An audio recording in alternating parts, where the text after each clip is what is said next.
सफीना मर्ग। बाली उमरिया का दौर जिंदगी का नाजुक तरीन दौर होता है। वो इन बेमिसाल दिनों से आगे बढ़ चुकी थी। किसी दिलरुबा की मुंतजिर थी। किस्मत ने इंतजार की घड़ियां ख़त्म की, मगर उनकी चाहत भरी पुरसकून जिंदगी को फौरन ही नज़र लग गई और मुख्तसर सी रफाकत में वो मर्द बेमिसाल मार डाला गया। वो इस अंदोहनाक वाक़े को जहनी तौर पर कबूल ना कर सकी थी। तफ्तीशी एहलकार अपना काम करते करते इस गमज़दा की जुल्फ़े गिरागीर का असीर हो गया। उसके सामने सवाल कई थे। मकतूल लंदन गया और बर्लिन में मारा गया।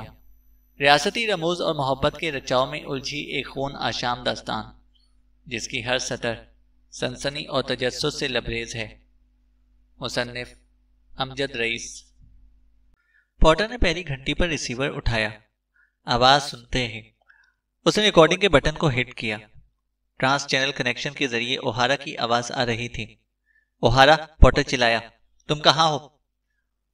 हम जा रहे हैं, हमारा पीछा छोड़ दो। ओहारा की आवाज आई। तुम मारे जाओगे, तुम्हें हमारी जरूरत है, पॉटर ने कहा। गौर से सुनो, अपने आदमियों पर नजर रखो, क्योंकि डेनमार्क में कोई बदबूदार खिचड़ी पकड़ी है। अगर मुझे पता चला कि इसके जिम्मेदार तुम हो तो तुम्हारी खैर नहीं, ओहारा ने कहा। रुको ओहारा, मगर लाइन डेड हो चुकी थी। बड़बड़ाते हुए उसने वॉन डैम से राब्ता कायम किया। वो जिंदा हैं? क्या वो आ रहे हैं? वॉन डैम ने पूछा। नहीं, रोपोश हो रहे हैं। कॉल ब्रसेल्स से आई थी, पॉटर ने कहा। मिस्टर पॉटर, वो मुझे मतलूब हैं, इससे पहले कि कोई उन तक पहुंचे, वॉन डैम ने पुरजोर मुतालबा किया। वो डरे हुए हैं, वो हम पर भरोसा नहीं करेंगे, पॉटर ने कहा। मुझे हैरत नहीं हुई। पता लगाओ उनका। फोन बंद हो गया। नंबर मिला? पॉटर ने टारासॉफ की तरफ देखा। ब्रसेल्स का कोई नंबर है? टारासॉफ ने कहा। मुझे एड्रेस चाहिए, पॉटर ने कहा। पॉटर ने फिर वॉन डैम का नंबर मिलाया और ब्रसेल्स के बारे में बताया। मैंने मिसेस फॉन्टान के पीछे 2 आदमी लगाए थे, एक मुर्दा खाने में है और दूसरा गायब है, पॉटर ने कहा। मुझे मुर्दा एजेंट से कोई दिलचस्पी नहीं, मुझे सारा फॉन्टान चाहिए, वॉन डैम ने कहा। ब्रसेल्स ऑफिस को बता दिया है, मैं खुद आज फ्लाई कर रहा हूँ। बैंक अकाउंट से काफी रकम निकाली गई है, गालिबन वो तवील अरसे से रोपोश रहेंगे, पॉटर ने बताया। अकाउंट्स की निगरानी करो, तस्वीरें फैला दो, लोकल पुलिस, इंटरपोल, हर किसी को तस्वीर पहुंचा दो। सारा को गिरफ्तार मत करना, सिर्फ लोकेशन मालूम करना। नेज मुझे ओहारा का नफ्सियाती प्रोफाइल भी दरकार है, वॉन डैम ने कहा। मैं फराहम कर दूंगा, पॉटर ने जवाब दिया। निक ओहारा खेल में नया है, लेकिन उसकी फ्रेंच बहुत अच्छी है। वो बेल्जियम में बासानी घुल मिल जाएगा। वो स्मार्ट भी है। हमें मुश्किल का सामना है। मेरी मालूमात के मुताबिक सारा इस मामले में बेबस है, वो अपने तौर पर कुछ भी नहीं कर सकती, वॉन डैम ने कहा। ओहारा बेल्जियम में किसको जानता है? कोई दोस्त? पॉटर ने कहा। डॉन ओहारा के दोस्तों को जानता है, टारासॉफ ने मुदाखलत की। गुड, वॉन डैम ने सताइश की। वॉन डैम के अपने मकासद थे, जिनके बाइस उसने तहैया किया हुआ था कि सारा फॉन्टान को काबू करना है। किसी तरह ओहारा, जिसे डेमोक्रेट ने निहायत चालाकी से अलहदा कर दिया था, किसी को इसकी तवक्का नहीं थी। वॉन डैम को टारासॉफ की राय परेशान कर रही थी कि निक सारा की मोहब्बत में नहीं, बल्कि वो अंडरकवर एजेंट है। टारासॉफ के नुक्ते को नजरअंदाज नहीं किया जा सकता था। जो चीज जैसी नजर आती है उसे वैसा ही समझना बसा औकात खतरनाक साबित होता है। वॉन डैम अक्सरियत के मुकाबले में इस हकीकत को ज्यादा बेहतर समझता था। वो समझ रहा था कि निक ओहारा फ्रेंच जबान और इस हुलिये के बाइस वहां घुल मिल जाएगा। ब्रसेल्स जैसे बड़े शहर में उसे तलाश करना बहुत दुश्वार था। सारा का मामला मुख्तलिफ था। वो गलत वक्त पर जबान खोलती और पकड़ी जाती। बेहतर यही था कि ओहारा की बजाय सारा पर तवज्जो दी जाए। सफर के दौरान में सारा का खौफ ज़दा ही रही। ताहम बगैर किसी हंगामे के वो ब्रसेल्स पहुंच गए। वो निक का इंतजार कर रही थी। उसे गए हुए 2 घंटे बीत गए थे। सारा गाहे गाहे घड़ी देख रही थी। धीरे धीरे खौफ का अफरीद भी फिर से जन्म ले रहा था। वो लाजमी वापस आएगा, इस बारे में सारा किसी शक का शिकार नहीं थी। वो उठकर खिड़की के पास आ गई। कमरे में सिर्फ एक कमजोर सा बल्ब रोशन था। होटल का कमरा छोटा और बेतरतीब था।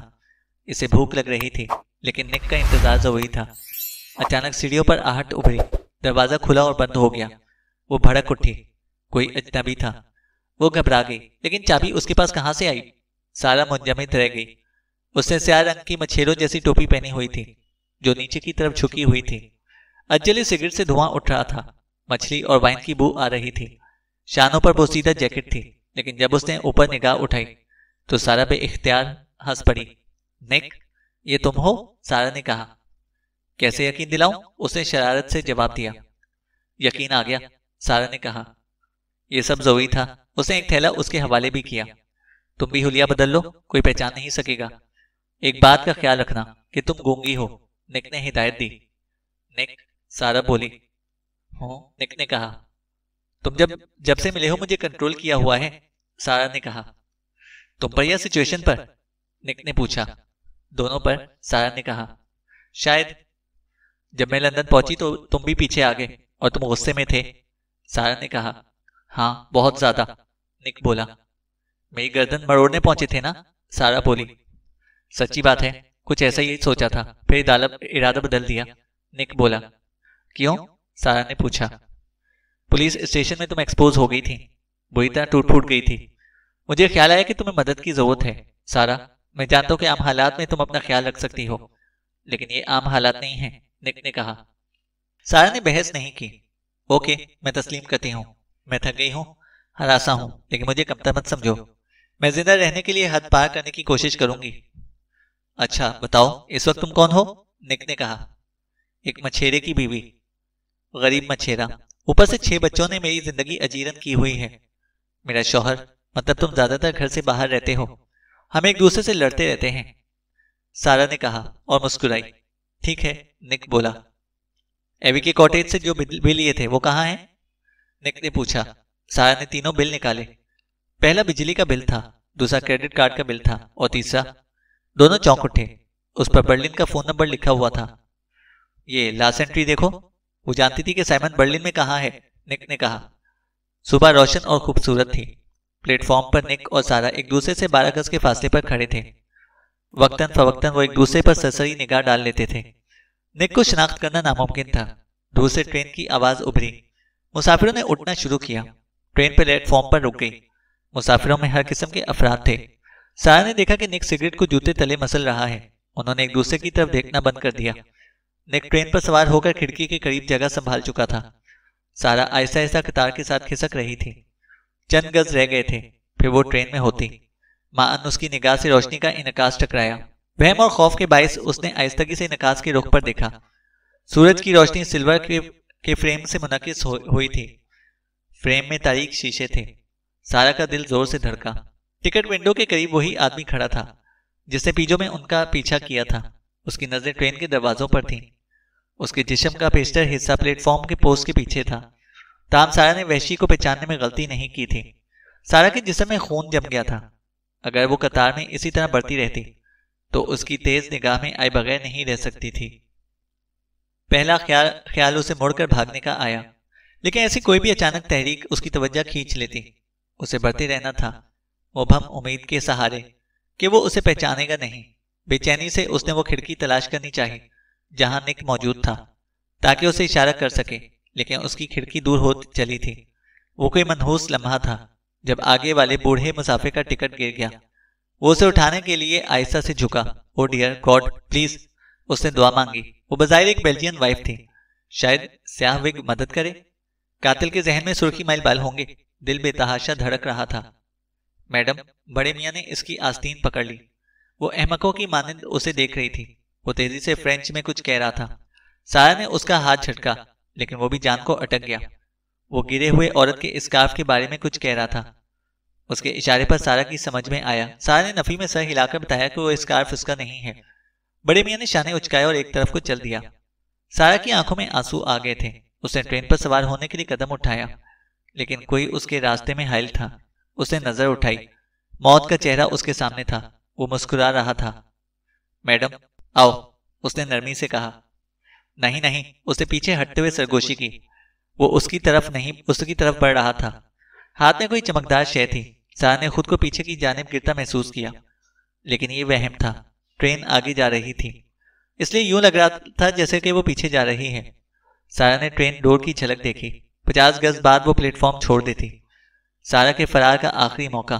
कातिल अपने शिकार की तरफ आगे आ रहा था। कुदरती तौर पर सारा ने पलटकर भागना था। वो भागी, लेकिन मुखालिफ सिमत में। फरार होने की बजाय वो पूरी रफ्तार से शिकारी की तरफ गई। वो अपने गुमान में बढ़ा चला आ रहा था। सारा की नाकाबिले यकीन हरकत ने उसे गड़बड़ा दिया। सारा को सेकंड का मामूली सा हिस्सा मिला था। वो बचकर उसके पास से गुजरती चली गई। ट्रेन डोर प्लेटफॉर्म छोड़ने के लिए 12 गज दूर था। सारा के पांव मनोवजनी हो गए। वो रुख फेर कर पीछे आ रहा था। मौत के खौफ ने सारा के बदन में बिजली भर दी। उसका दिल जैसे फटने वाला था। आखिरी चंद गज स्प्रिंट की मानंद तय किए। फौलादी डंडा इंचों के फासले पर था। उसकी उंगलियों ने सर्द स्टील को थाम लिया और बेढंगे अंदाज में अंदर जा गिली। वो बुरी तरह हाँप रही थी। मैं जीत गई, उसने सोचा। मैंने कर दिखाया। ट्रेन ने प्लेटफॉर्म को छोड़ दिया। वो फुटबोर्ड तक आ गया था। सारा ने भी तहाशत लात चलाई और उसे बाहर फेंक दिया। सारा, माय गॉड, किसी ने उसे पकड़कर खड़ा किया। वो लड़ती हुई निक की बाहों में सिमट गई। सब ठीक है, सब ठीक है। वो बार बार यकीन दहानी करा रहा था। कौन है वो सिसक उठी। वो हमारा पीछा क्यों नहीं छोड़ता? सारा, सुनो, कबल इसके कि वो दोबारा नमूदार हो, हमें ट्रेन छोड़नी पड़ेगी, निक ने कहा। फिर क्या होगा? सारा ने चीख का गला घूंटा। ट्रेन की रफ्तार तेज थी। हमें अगले स्टॉप पर उतरना पड़ेगा। हमें दूसरा रास्ता इख्तियार करना पड़ेगा। अगर हमने डच बॉर्डर क्रॉस कर लिया तो हम मशरिक की तरफ जाने वाली ट्रेन पकड़ लेंगे। सारा उसके साथ लिपटी हुई थी। उसे कुछ सुनाई नहीं दे रहा था। ब्रोनी आईने में अपना चेहरा देख रहा था। तूफान के आसार उसके चेहरे पर नहीं, अंदर थे, लावे की मानिंद। मामूली औरत दूसरी मरतबा उसके हाथ से निकल गई थी। ताहम औरत ने उल्टी सिम भागकर उसकी कारीगरी को मात दे दी थी। उसे हैरान कर दिया था। वो ट्रेन पर चढ़ जाता, लेकिन सारा ने लात चलाकर उसे फुट होल्डर से गिरा दिया था। इस हरकत ने उसके गज़ब में बेपनाह इजाफा कर दिया था। उसने आईने पर घूंसा मारा। निक ओहारा बार बार उसके रास्ते में आ रहा था। वो कौन था? CIA? साइमन डांस का दोस्त? वो जो भी था, आइंदा ब्रोनी के सामने आया तो दोनों मारे जाएंगे। ताहम इन दोनों को पाना एक मुश्किल अमर था। उसे आइडिया नहीं था कि उनकी अगली मंजिल कौन सी है। उसे बूढ़े जादूगर का सहारा लेना पड़ेगा। बूढ़े की निगाह बहुत दूर तक देखती थी। वो दोनों बच नहीं सकेंगे। दोनों हिच हाइकिंग के जरिए डच बॉर्डर क्रॉस कर गए। बाद में रुक रुक कर वो मीलों पैदल चले। अब अगले ट्रेन स्टेशन से वो सिर्फ निस्फ मील के फासले पर थे। ताहम सारा थक चुकी थी। उन्होंने तारीकी तक रुकने का फैसला किया। ताहम एक जगह मैदान में विंड मिल को मुंतखब करके उसके संगी टावर में दुनिया माफिया से बेखबर हो गए। बूढ़ा आदमी ख्वाब देख रहा था। निनकी उसके सामने खड़ी थी, मुस्कुरा रही थी। फ्रेंड्स, तुमको चाहिए कि गुलाब के पौधों की संगी राहगुजरे बनवा दो कि हमारे दोस्त इस तरह गुलाबों के दरमियान घूमकर खुश हो सकें। ऐसा रास्ता जैसा हमारे डोर शीट वाले कॉटेज में हो। क्यों नहीं? वो बोला। मैं बागबान से कह दूंगा। निनकी मुस्कुराकर उसकी तरफ बढ़ी। उसने निनकी को छूना चाहा, लेकिन नाकाम रहा। उसका सरापा तहलील हो रहा था। वो जा रही थी, जा चुकी थी, हमेशा के लिए। वेस्ट कोरिगान को जवाब देने में पूरे 5 मिनट लगे थे। कोई उसकी रिहाइशगाह का उकबी दरवाजा पीट रहा था। जब उसने दरवाजा खोला तो पजामे में मलबूस था। वो हैरत से आंखें झपका रहा था। पहले वो दोनों को अजनबी समझा। पुरानी हिस्से मेजबानी का हाथ रुखसत हो गई, निक ने कहा। कोरिगान का मुंह खुल गया। निक, तुम? अब भी शक है? निक ने कहा। कोरिगान ने उन्हें किचन में बुलाकर दरवाजा बंद कर दिया। वो उम्र में 40 से कम था। आंखें नींद के बाइस मुतवर्म थीं। उसकी नजर निक की कनपट्टियों के सफेद बालों पर गई। माय गॉड, इतना अरसा गुजर गया? कोरिगान ने कहा। ये टेल्कम पाउडर है। घर में कोई है? निक ने कहा। मेरी बिल्ली है। निक, क्या चल रहा है? कोरिगान ने पूछा। निक किचन से लिविंग रूम में आ गया। कुछ बोलोगे? निक ने सारा की तरफ देखा। सारा ने टोपी उतार दी। ओह, मिसेस निक ओहारा? नहीं, निक ने कहा। डेटिंग के लिए इतनी दूर आए हो? कोरिगान ने तबसरा किया। सड़कें साफ सुथरी हैं? निक ने सवाल किया। हाँ, रोज सफाई होती है। मैं निगरानी की बात कर रहा हूं, निक ने पूछा। कोरिगान ने अहमकों की मानिंद दोस्त को देखा। मतलब? कोरी, हम एक मुश्किल में हैं, निक बोला। कोरिगान ने सवालिया निगाहों से निक को देखा। CIA और कुछ अजनबी हमारा पीछा कर रहे हैं, निक ने कहा। ऐसा क्या कर दिया है तुमने? कौमी राज फरोख्त कर दिए हैं क्या? कोरिगान ने कहा। नहीं, ये एक तवील कहानी है। हमें तुम्हारी मदद दरकार है, निक बोला। कोरिगान ने थके हुए अंदाज में सर हिलाया। बैठ जाओ, तुम दोनों भूखे हो। दोनों ने एक दूसरे को देखा। बहुत ज्यादा, सारा ने जवाब दिया। कोरिगान रेफ्रिजरेटर की तरफ बढ़ गया। 1 घंटे में वो जरूरी तफसीलात कोरिगान को सुना चुके थे। कोरिगान पूरी तरह बेदार हो गया था और परेशान लग रहा था। पोर्टर क्यों मुलविस है? कोरिगान ने पूछा। वो केस ऑफिसर है। CIA के आदमी को किसी और ने मारा और उसी ने हमें मारने की भी कोशिश की, निक ने कहा। मुझे ये अच्छा नहीं लग रहा, कोरिगान ने कहा। मुझे भी, निक ने तायद की। कुरिगान सोच में डूब गया। तुम चाहते हो कि मैं मार्क्स की फाइल को चेक करूं? Tough job. अगर ये सुपर क्लासिफाइड है तो मैं छू नहीं सकूंगा, कुरिगान ने कहा। जो कर सकते हो करो, जब तक सारा जेफरी तक पहुंचकर हकीकत हाल नहीं जान लेती, निक ने कहा। कहाँ ठहरे हो? गोदाम के नजदीक एक कमरा है, निक ने जवाब दिया। यहां मेरा फर्श इस्तेमाल करो, कुरिगान ने कहा। खतरनाक है। हम खुशकिस्मत है कि मशरिकी जर्मनी के चेक पॉइंट से गुजर गए। अब तक इनको पता चल गया होगा कि हम शहर में हैं। अगर वो होशियार हैं तो बहुत जल्द तुम्हारे घर की निगरानी शुरू हो जाएगी, निक ने कहा। फिर मशवरा क्या है? कुरिगान ने पूछा। मैं बारसन के नाम से फोन करूंगा, दूसरी लाइन पर। तुम मुझे नंबर दे दो। ये जरूरी है कि तुम हमारे मस्कन से ला इल्म रहो, निक ने कहा। भरोसा नहीं है? कुरिगान ने कहा। भरोसा है तो आया होना, लेकिन ये खेल खतरनाक है। मैं नहीं चाहता कि तुम गहराई में उतर जाओ। वो मुड़ा और सारा के साथ तारीकी में गायब हो गया। उनके जाने के बाद कुरिगान बड़बड़ाया। दोस्त, तुम मुझे गहराई में उतार चुके हो। उनकी टीम में एक साथी का इजाफा हो गया था। वो थकन के बावजूद सोते जागते रहे। निक की नाक सारा के बालों से लगी थी। जब सब ठीक हो जाएगा तो मैं तुम्हारे साथ इसी तरह रहूंगा, उसने बहकी सांसों के दौरान कहा। कब खत्म होगा? सारा ने ठंडी सांस भरी। मैं कब घर जा सकूंगी? सारा ने कहा। हम साथ घर जाएंगे, निक ने यकीन के साथ कहा। सारा ने आरजूमंदी से उसे देखा। वाकई? वादा। निक ओहारा अपना वादा निभाता है, निक ने कहा। सारा उसके साथ लिपट गई। ओह निक, मैं तुम्हें चाहती हूं। नहीं जानती क्या गलत है, क्या सही। मुझे मोहब्बत से खौफ आता है, सारा ने कहा। ऐसे मत कहो, निक बोला। तुम कंफ्यूज नहीं हो? सारा ने कहा। नहीं सारा, तुम पहली औरत हो जिससे मैं इस तरह बात कर रहा हूं, निक ने कहा। और लॉरेन? सारा ने पूछा। सारा, मेरे जख्म मत छेड़ो। मैंने फैसला किया था कि दूसरी शादी कभी नहीं करूंगा। उसे एम्बेसी लाइफ पसंद थी और काहिरा भी, जबकि मेरी जॉब का तकाजा था कि मैं पसमानदा इलाकों में रहूं, जैसे कैमरून, लेकिन उसने साफ इनकार कर दिया। फिर मुझे लंदन के लिए ऑफर हुई और वो खुश हो गई। शायद सब ठीक हो जाता, लेकिन निक की जुबान लुढ़खुड़ा गई। सारा ने महसूस किया कि उसके सर के नीचे निक का बाजू सख्त हो गया था। निक, कुछ ना बताओ, तुम्हें तकलीफ हो रही है, सारा ने कहा। वक्त जख्मों को मुंदमिल कर देता है। कभी कभी ऐसा नहीं भी होता। वो हमला हो गई थी। मुझे लंदन में डॉक्टर ने खुशखबरी सुनाई। मैं हवाओं में उड़ने लगा, सिर्फ 6 घंटे के लिए। लॉरेन को बच्चे की जरूरत नहीं थी। उसने इब्तिदा में हमल साकित करा दिया और निक खामोश हो गया। उसकी अजियत कम करने के लिए सारा के पास अल्फाज नहीं थे। कभी कभी मैं सोचता, क्या वो लड़की होती या लड़का? वो कैसा होता? बालों का रंग कैसा होता? मैंने अमलन उससे इल्तिजा की कि वो ऐसा ना करे, निक ने कहा। तुमने उसे मिस किया? सारा ने पूछा। नहीं, मैंने तलाक के कागजात तैयार कर दिए। फिर एक दिन तुम मेरे दफ्तर में आई। मैंने कोई तवज्जो नहीं दी, लेकिन जब तुमने चश्मा उतारा तो मैं तुम्हारी आंखों में डूब गया। इस वक्त मेरे दिल में एक ख्वाहिश ने जन्म लिया। मेरे दिल ने कहा कि इस चश्मे को तोड़ दो, निक ने कहा। सारा खामोशी से उसकी खूबसूरत बातें सुन रही थी। सारा, तुम अभी जेफरी से मोहब्बत करती हो? निक ने पूछा। पता नहीं, वो कौन था? वो हकीकत नहीं था। जेफरी था या साइमन डांस, वो रियल नहीं था, सारा ने कहा। मैं रियल हूं और मेरे पास छुपाने के लिए कुछ भी नहीं है, निक ने कहा। क्या ये वो जगह है जहां वो मिलेगा? सारा ने नंबर 25 मेल बॉक्स से निकाला हुआ नंबर देखा। सुबह की इब्तिदाई औकात थे। उन्होंने नंबर मिलाया, जो फूलों की एक दुकान का निकला। दुकान कोडाम से चंद मील के फासले पर थी। वो बस में वहां तक पहुंचे।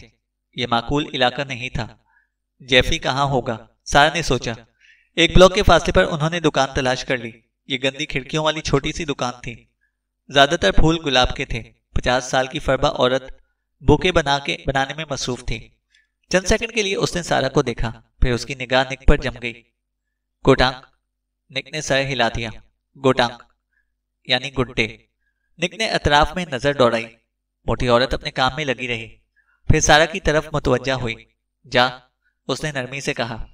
सारा ने जेफरी की तस्वीर निकाल कर रख दी। औरत तस्वीर को खामोशी से घूरती रही। निक ने जर्मन जबान में सवाल किया और जेफरी का नाम भी लिया। औरत ने कोई रद्द अमल नहीं दिया। साइमन डांस, निक ने कहा। औरत हस्बे साबिक खाली नजरों से तस्वीर को देखती रही। तुम्हें मालूम होना चाहिए, वो मेरा शौहर है। उसे फोन करो, मैं आ गई हूं। सारा मुस्तरिब हो गई। सारा, वो नहीं समझ रही है, मुझे बात करने दो। निक ने औरत से एवी के बाप के बारे में पूछा। औरत शाने उचकाकर रह गई। वो नहीं जानती या बताना नहीं चाहती, निक ने कहा। तमाम उम्मीदों और आधा यूरोप क्रॉस करके वो बंद गली में आ गए थे। सारा ने मायूसी से तस्वीर उठाकर पर्स में रखी। जर्मन औरत सकून से बुके के गिर्द सब्ज रंग का टिश्यू लिपेट रही थी। सारा ने मायूसी के आलम में वापसी का कसद किया। जर्मन औरत ने कुछ कहा। वो इशारे से सारा को बुला रही थी। सारा उलझी हुई काउंटर पर आई। जर्मन औरत ने टिश्यू में लिपटा हुआ गुलाब का बड़ा सा फूल सारा को पकड़ा दिया। ओफी डोजी, उसने जर्मन जबान में कहा और उसकी आंखों में झांका। दोनों की आंखें चार हुई। यह आंखों की मुख्तसर तरीन मुलाकात थी, लेकिन यह मुख्तसर लम्हा सारा के लिए बहुत अहम था। इस लम्हे की अहमियत थी। कोई प्याम आंखों ही आंखों में मुंतकिल हो गया था, सिर्फ सारा की आंखों के लिए। सारा ने सर हिला दिया और गुलाब कबूल कर लिया। खुदा हाफिज कहा और निक के साथ बाहर निकल गई। गुलाब को उसने मजबूती से पकड़ा हुआ था। टिश्यू फाड़ने से खुद को रोकने के लिए उसे तमाम तर कुव्वत इरादी सर्फ करनी पड़ी। वो जानती थी कि अंदर कोई पैगाम है, लेकिन जर्मन औरत की निगाहों की झलक में कुछ और था। वार्निंग थी, जो कह गई थी कि खतरा तुम्हारे बहुत करीब है। लेकिन करीब तो निक था। निक जिस पर वो भरोसा करती थी। निक जिससे वो प्यार करती थी, जिसने कई बार उसकी जान बचाई थी। जेफी के ग़याब के बाद निक ही उसका दोस्त और मुहाफिज था। क्या ये एक मंसूबा था? शानदार मंसूबा। निक जब से लंदन वारिद हुआ था, सारा 24 घंटे उसके हमरा थी। हमवक्त निगरानी का इससे बेहतर क्या तरीका हो सकता था? वो शदीद कशमकश का शिकार हो गई। उसने सोचना बंद कर दिया। कैंपगाह पर पहुंचते ही सारा ने वॉशरूम का रुख किया।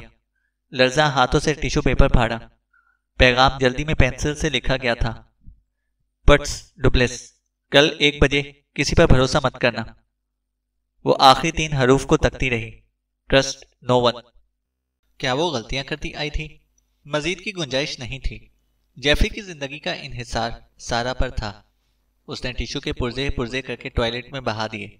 वो निक को यकदम छोड़ नहीं सकती थी। पहले उसे यकीन हासिल करना था कि करीबी खतरे से मुराद निक है या फिर कोई और। कल तक उसे जवाब मिल जाएगा। कुरिगान नर्वस था। उसने हैरतअंगेज इंकशाफात किए थे। वो तीनों एक रेस्टोरेंट में बैठे हुए थे। कुरिगान के बयान के मुताबिक इसी रात उसकी निगरानी शुरू हो गई थी। जेफरी की पुलिस रिपोर्ट, पैथोलॉजी रिपोर्ट, तमाम नोट्स, फोटो कॉपीज पासपोर्ट से कंप्यूटर से गायब है। कुरिगान रोशनी नहीं डाल सका कि ये किसकी हरकत हो सकती है। मार्क्स के बारे में भी वो कोई इशारा देने से कासिर रहा। सिर्फ इतना ही कहा कि ये कोई टॉप सीक्रेट अफेयर है। तुम कुछ हासिल कर भी पाए? निक ने सवाल किया। कुरिगान ने एक लिफाफा निकालकर मेज पर रख दिया। Simon dance. ये 6 साल पुरानी तस्वीर है जिसमें साइमन की असल सूरत नजर आ रही है। सारा का दिल तेजी से धड़क रहा था। आंखों के सारे उसने जेफरी को पहचान लिया था। तस्वीर पासपोर्ट की थी, जर्मन पासपोर्ट। पता बर्लिन का था, पेशा आर्किटेक्चर। कुरिगान वजाहत नहीं कर सका कि साइमन का रिकॉर्ड क्यों गायब नहीं किया गया। तुमने इसका पुराना बर्लिन वाला एड्रेस चेक किया? निक ने कहा। हाई राइज की तामीर के लिए उसे गुज़िश्ता बरस मुनहदिम कर दिया गया था, कुरिगान ने कहा। और कुछ? निक ने पूछा। मेरा एक दोस्त CIA में था। गुज़िश्ता साल वो रिटायर हुआ है। वो जासूसी से मुतनफ़र हो गया था। बहुत इम्कान है कि वो साइमन और मार्क्स से वाकिफ हो। पुर उम्मीद रहना चाहिए, निक ने कहा। मैं यहाँ ज्यादा देर नहीं रह सकता। निगरानी करने वाले वैन में घर से बाहर मौजूद हैं। कल दोपहर में फोन करना, तरीकाकार वही होगा, कुरिगान ने कहा। गुड मॉर्निंग मिस्टर कुरिगान, कुछ बात हो सकती है? सवाल का जीरो बम कुरिगान को होशियार कर गया कि ये विजिट कोई सोशल मुलाकात नहीं है। उसने डेस्क पर कागजात के ढेर को देखा, फिर दरवाजे में खड़े 2 आदमियों पर नजर डाली। वो संजीदा दिखाई दे रहे थे। कुरिगान ने खुद को पुरसकून रखा। हेलो, क्या मदद कर सकता हूँ? दराज कामत ने कुर्सी संभाल ली और बराह रास्त कुरिगान की आंखों में झांक कर कहा, निक ओहारा कहाँ है? कुरिगान ने संभलना चाहा, ताहम जरा सी ताखीर हो गई। उसने कागजात एक तरफ किया और कहा, ओह ओहारा, क्या वो वाशिंगटन में नहीं है? कुरिगान ने कहा। दूसरे आदमी ने कहा, कुरिगान हमारे साथ खेल मत खेलो। कौन खेल खेल रहा है? कौन हो तुम लोग? कुरिगान बोला। दराज कामत ने कहा, मेरा नाम वॉन डैम है और ये मिस्टर पॉटर, CIA। कुरिगान ने सोचा। वो कुर्सी से उठा, बेपरवाही का मुजाहिरा करने की कोशिश की। देखो, हफ्ते का दिन है, दूसरों की मानंद कुछ काम निपटाने हैं। साफ बात करो, कुरिगान बोला। बैठ जाओ, वॉन डैम ने कहा। कुरिगान ने सिक्योरिटी ऑफिसर को कॉल करने के लिए फोन की तरफ हाथ बढ़ाया, ताम पॉटर ने इसकी कोशिश नाकाम बना दी। पहली मर्तबा कुरिकान के दिल में खौफ ने जन्म लिया। कुरिकान को हाथ पैर हिलाना पसंद नहीं था, जबकि दाव पर उसका अपना बदन हो। हमें ओहारा की जरूरत है, पॉटर ने कहा। कुरिकान ने बेखबरी का मुजाहरा किया। वॉन डैम की आवाज में कड़वाहट थी। हम जानते हैं कि वो इस शहर में है। वो तुमसे मिला। तुमने गैर जरूरी तौर पर कंप्यूटर्स को सर्च किया। तुम्हारा हदफ जेफरी फॉन्टान और साइमन डांस थे।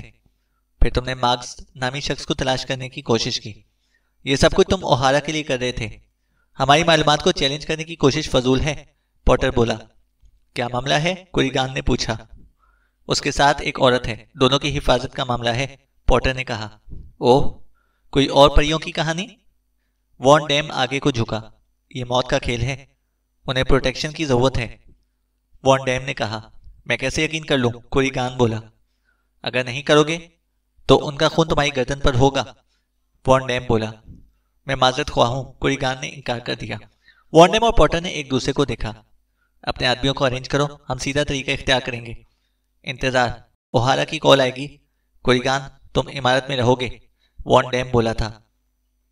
12:50 पर सारा पिट्स डुप्लस तक पहुंच चुकी थी। वो अकेली थी। हैरतअंगेज तौर पर निक से अलग होने में उसे खास मुश्किल पेश नहीं आई थी। निक कुरिकान को कॉल करने निकला था। चंद मिनट बाद पर्स दबोच कर सारा भी बाहर निकल गई। नक्शे में इसने जगह का तयन कर लिया था। ये ब्रिटिश, अमेरिकन और रशियन सेक्टर्स का क्रॉस सेक्शन था। वो तलबा से भरी एक बस के करीब खड़ी हो गई। निगाहें चकरा रही थीं। धड़कन बेकाबू थी। माअन मध्यम सरगोशी उसकी समात से टकराई। फासला रखकर मेरे पीछे आओ। सारा ने गर्दन घुमाई और औरत को पहचान लिया। सारा उसके पीछे चल पड़ी। 3 ब्लॉक दूर औरत एक दुकान में गायब हो गई। दुकान की खिड़कियों पर पर्दे पड़े थे। सारा साइडवॉक पर गोमगू के आलम में खड़ी थी। बिलाखिर वो अंदर दाखिल हो गई। अंदर औरत कहीं नजर नहीं आई। सारा इधर उधर देख रही थी। अचानक एक आदमी नमोदार हुआ। उसने सारा को देखकर सर हिलाया और दुकान की उगती सिमट में इशारा किया। ग्राडास, सामने। सारा ने हरकत की। दिल हलक में धड़क रहा था। वो इसके पास से गुजरकर उकबी रास्ते से बाहर निकल गई। उसने खुद को एक गली में पाया। वो औरत कहाँ है? किसी कार के गुर्राते इंजन की आवाज सुनकर वो घूमी। सियारंग की सेटविन सीधी इसकी तरफ आ रही थी। गली इतनी पतली थी कि फरार के बारे में सोचना अबस था। दुकानों के दरवाजे लॉक थे। गली तवील सुरंग की मानिंद थी। दहशत सारा की रुएं रुएं में समा गई। वो दीवार से चिपक कर तेज रफ्तार कार को देख रही थी। फासला तेजी से कम होता जा रहा था। कम और कम। कार जरा सी फिसली और इमरजेंसी ब्रेक के सहारे रुक गई। दरवाजा खुला। किसी की आवाज आई। अंदर आ जाओ, जल्दी करो। आवाज नौस्वानी थी। सारा दीवार से हटकर कार में चली गई। औरत ने जर्मन जबान में ड्राइवर से गाड़ी भगाने के लिए कहा। 1 ब्लॉक दूर गाड़ी बाएं को मुड़ी, फिर दाएं और दोबारा बाएं जानिब। अब हम बात कर सकते हैं, औरत ने सारा को मुखातिब किया। तुम कौन हो? सारा ने पूछा। मैं जेफरी की दोस्त हूं, जवाब आया। फिर उसने ड्राइवर से कुछ कहा, जिसने कुछ देर बाद एक पार्क के नजदीक गाड़ी रोक दी। दोनों पार्क में टहलते हुए गुफ्तगू कर रहे थे। तुम मेरे शौहर को कैसे जानती हो? सारा ने पूछा। बरसों पहले हम साथ काम करते थे। उसका नाम साइमन है। वो गैर मामूली सलाहियतों का मालिक है, उस औरत ने कहा। मतलब तुम भी जासूसी के निजाम का हिस्सा थी? सारा ने पूछा। हाँ, लेकिन 5 साल पहले। उस वक्त मेरा हुलिया ऐसा नहीं था। साइमन की मानिंद मेरा शुमार भी बेहतरीन एजेंट्स में होता था, लेकिन अब मैं हरासा हूं, वो बोली। वो कहाँ है? सारा ने सवाल किया। मैं नहीं जानती, उसने कहा। फिर तो मुझे यहां क्यों लाई हो? सारा बोली। तंबीह करने के लिए, एक पुराने दोस्त के लिए। ये एक एहसान के मानिंद होगा, वो बोली। मतलब जेफरी? सारा ने कहा।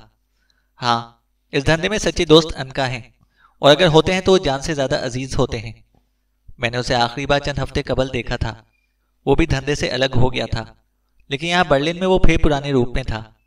वो जिनके साथ काम कर रहा था, उन्होंने दगाबाजी की और साइमन गायब हो गया, वो औरत बोली। किसने दगाबाजी की? सारा ने पूछा। CIA, वो बोली। और सारा चलते चलते रुक गई। उसका चेहरा तहय्युर की आमाज का बन गया था। वो साइमन की सलाहियतों से वाकिफ थे। किसी तरह उन्होंने इसे ऑपरेशन में दाखिल कर लिया, लेकिन अमूर गलत हो गए। साइमन निकल गया। वो मेरे पास आया।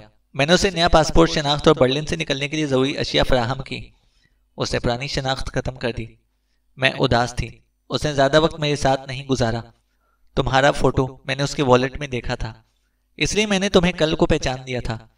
उसने मुझे तुम्हारे बारे में बताया था। कि तुम बहुत नाजुक हो। वो तुम्हारे बारे में रंजीदा था। जाते वक्त उसने वादा किया कि वो मुझसे फिर मिलने आएगा, लेकिन इस रात आतिशज़दगी के बायस मुझे इसकी मौत की खबर मिली। उसने कहा, क्या तुम समझती हो कि वो मर चुका है? सारा ने पूछा। नहीं, ऐसा होता तो ताकुब खत्म हो जाता। वो अब भी तुम्हारे पीछे हैं। तुमने सीआईए के ऑपरेशन का जिक्र किया। क्या इसका ताल्लुक ऐसे आदमी से है जिसका नाम मार्क्स है? सारा ने कहा। औरत की आंखों में मध्यम हैरत उभरी। मेरे ख्याल में उसने तुम्हें मार्क्स के बारे में नहीं बताया था। औरत ने कहा। उसने नहीं, एवी ने बताया था। सारा बोली। तुम एवी तक पहुंच गई? औरत ने टटोलने वाली नजरों से देखा। मुझे उम्मीद है कि तुम हसद का शिकार नहीं हुई होगी। लिटिल एवी, वो 40 साल के करीब हो गई होगी, लेकिन अभी उसकी खूबसूरती मान नहीं पड़ी होगी। औरत बोली। क्या मतलब? तुम नहीं जानती? सारा ने हैरत जाहिर की। क्या नहीं जानती? उस औरत ने पूछा। एवी इज डेड, सारा बोली। औरत के चेहरे का रंग बदल गया, सफेद पड़ गया। कैसे? उसने सरगोशी की। उसे छुरी से तशद्दुद करके मारा गया, सारा ने कहा। औरत ने तेजी से अतराफ का जायजा लिया। हमारे पास वक्त कम है। उसने सारा का हाथ पकड़ा। वो मेरे पीछे आ रहे हैं। गौर से सुनो, अब हम दोबारा नहीं मिलेंगे। जब तुम्हारा शौहर मुझसे मिला था तो वो मौत से पंजा आजमाई करने जा रहा था। औरत ने कहा। मार्क्स? सारा बोली। हाँ, 5 साल कबल हम तीनों को एक मिशन सौंपा गया था। टारगेट मार्क्स था। वो कार खुद ड्राइव करता था। साइमन ने धमाका खेज मवाद कार में प्लांट कर दिया था। उस रोज वो घर पर रहा और उसकी बीवी कार लेकर निकल गई। बाद अज़ां वो धमाके में मारी गई। औरत ने कहा। मजीद सुनने की गुंजाइश नहीं थी। सारा को बहुत से सवालात के जवाबात मिल गए थे। ये इंतकाम का खेल था। मुझे क्या करना चाहिए? सारा ने सवाल किया। तुम साइमन की बीवी हो, वो किसी को नहीं छोड़ेगा। औरत ने कहा। क्या मुझे वॉशिंगटन जाना चाहिए? सारा ने पूछा। तुम नहीं जा सकती, अभी नहीं, शायद कभी नहीं। औरत ने सेटविन कार की तरफ देखा। लेकिन मैं हमेशा भागते रहना नहीं चाहती। मैं नहीं जानती कि इस तरह हालत फरार में जिंदगी कैसे गुजारी जाती है। मुझे मदद दरकार है। क्या तुम बता सकती हो कि मैं उसे कहाँ तलाश कर सकती हूँ? सारा ने पूछा। औरत ने सारा के तासुरात का जायजा लेते हुए उसके बचने के इम्कानात पर गौर किया। अगर वो अब तक जिंदा है तो एम्स्टरडैम में मिलेगा। औरत बोली। वहां क्यों? सारा ने पूछा। क्योंकि मार्क्स भी वहीं पर है, औरत ने कहा। चैनल को सब्सक्राइब करें और बेल आइकन को प्रेस करें ताकि हमारी हर अपडेट आपको बर वक्त मिल सके।